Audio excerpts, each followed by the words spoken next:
Dear comrades and comrades from other organizations around the world, ladies and gentlemen, I'm here as a soldier fighting to liberate the people of Southern Cameroons. We are a restorationist and pro-independence movement. The conflict is not between the French-speaking population of East Cameroon, which had our independence on the 1st of January 1960, and the English-speaking population of former British Trust Territory, Southern Cameroons, which gained our independence on the 21st of April 1961 to go in effect on the 1st of October 1961. The conflict is not a language issue between French and English as wrongfully portrayed. The conflict is because of the incomplete decolonization of former British Trust Territory of Southern Cameroons, which through a false plebiscite by the United Nations, Britain and France forced both countries into a union as two states of equal status. I'm not only here as a soldier in the revolution. I'm here representing the Federal Republic of Southern Cameroons as Vice President, a friend to the people of Swaziland and the entire communist world. Nobody should tell you who your friends are, because we only know our friends when we are in trouble. We found a friend in you. Now, I want to make you understand the inevitability of revolution and war when you reach a certain stage in the development of your people's life. It is not all that difficult if revolutionaries come to you from anywhere around the world to make you understand what a revolution is. Many of you have expressed sympathy, probably even practical sympathy, with revolutionaries in Europe or somewhere around the world. It would not be necessary for me to explain of the desirability of a revolution. Addressing this meeting today in celebration of the 10th anniversary of the Communist Party of Swaziland, it will be necessary that I emphasize the need of your revolution by saying that the people of Swaziland are not marginalized. They are denied. And by the people, meaning men, women, and children, human beings are denied the rights of self-government by a ruthless monarchy. That is, a government by the people, for the people, is not welcomed. That would explain the whole situation. We are finding that all the wonderful phrases about freedoms and liberties were entirely for us to subjugate ourselves under the heavy hand of colonialism, neocolonialism, and dictatorship. In fact, every principle of liberty enunciated in any civilized country on earth, with very few exceptions, was intended entirely to control by forcing people to adopt, practice principles which will keep them dependent on a higher power. It is a very unpleasant situation indeed, and that is Africa's problem today, and we need to face it squarely. Africa needs leaders with a new vision, not only just for their people, but for the interests of Africa. Whether Big Brother likes our methods in liberating ourselves or not, we must succeed in it. I'm here to commit once more to our friendship with Swaziland. Your leader, Kenneth Kunene, and I have grown to be brothers in the revolution. Your pain is our pain. We must commit to strengthen this friendship and make use of our networks. If we really want to get anything done, it is not whether we alienate sympathy. Sympathy is a very unsatisfactory thing if it is not practical sympathy.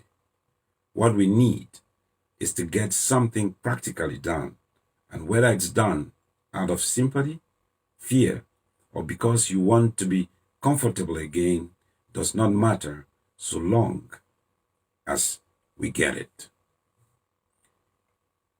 We had enough of sympathy for almost 60 years. It never brought us anything. And we'd rather have an angry people saying, enough is enough. We love our identity. We love our culture. And we want things to be done in ways which depict us and for us, not for the interest of colonial masters or an individual.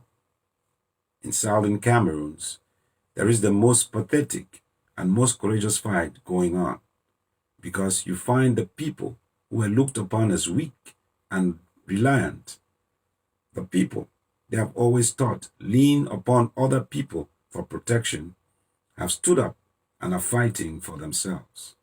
Even though what is going on in southern Cameroons is a genocide, the most underreported crisis in the world, people who practically support and sympathize with us are appreciated. On behalf of our people, thank you for everything. We will continue with the good work we have started to strengthen our two peoples and Africa as a whole. As we continue to ask for practical sympathy for people of good consciences and those who believe that every human being must live in dignity and have opportunities like other people, it would be wise as an African to caution Africa that Africa should be ready to fight or is fighting a great war directly or indirectly. Food security, the rush for ownership of Africa, and the invasion of China on some countries. There is also the pandemic, which make the African COVID-19 strain the deadliest. In our fight, we had to face with courage the sufferings of those dearest to us in biological, cyber, economic, guerrilla, mechanized, or nuclear warfare. We are expected to submit to being impoverished, even though we are extraordinarily rich in natural resources. And some countries, since independence, are paying colonial tax, and presently there is the rush for Africa with the expectation of killing many Africans. When one thinks of the object of that war, it really makes one feel indignant at the hypocrisy of some of our critics. That war we must fight to get equal rights for all blacks, colored, and whites in the world. Africa need to stand up because we are no more the dark continent. Africa is blessed with natural resources, blessed with highly educated sons and daughters around the world. Africa should stop depending on the West for development. Civilization started in Africa. We've been brainwashed for too long to think we are useless. Today, let us commit to be leaders who will make Africa rise up to her true potential, since we are better than who they say we are. Africa is the future. It has been tested and proven in Rwanda, Tanzania, and Ghana. Stand up, Africa. Get up, stand up, in the words of Bob Marley, and make use of African scientists, doctors, engineers, innovators, and name the rest. When there is warfare, things happen. People suffer. Let us be ready to sacrifice for our generation and generations to come. The grievances and influence of those who have got power commands a great deal of attention, but the wrongs and the grievances of those who have no power at all are apt to be absolutely ignored. You cannot have a revolution without changing or damaging something. The great thing is to see that no more damage is done than is necessary, that you do just as much as will arouse enough feelings to bring about an honorable peace for our peoples, and that is what we must do. Men have done splendid things in the world. They have made great achievements in innovation and engineering, but they have miserably failed when it has come to dealing with the lives of human beings, because the problems that perplex civilization are absolutely appalling today. What is the function of leaders in the life of a nation? It is their business to care for human beings, and with the determination to save their people without delay.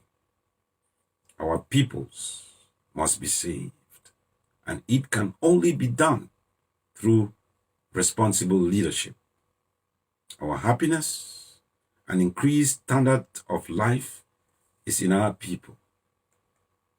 It is true that those who are fighting a hard battle, those who are sacrificing greatly to win a victory, appreciate victories and are more enthusiastic when victories are won. We know and understand that is who you are.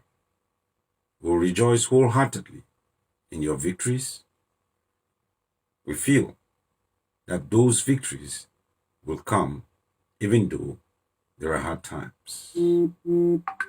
Tough times never last, but tough people with the right reasons do. Congratulations on your 10th anniversary, and God bless the Communist Party of Swaziland, and God bless the people of Swaziland. Thank you.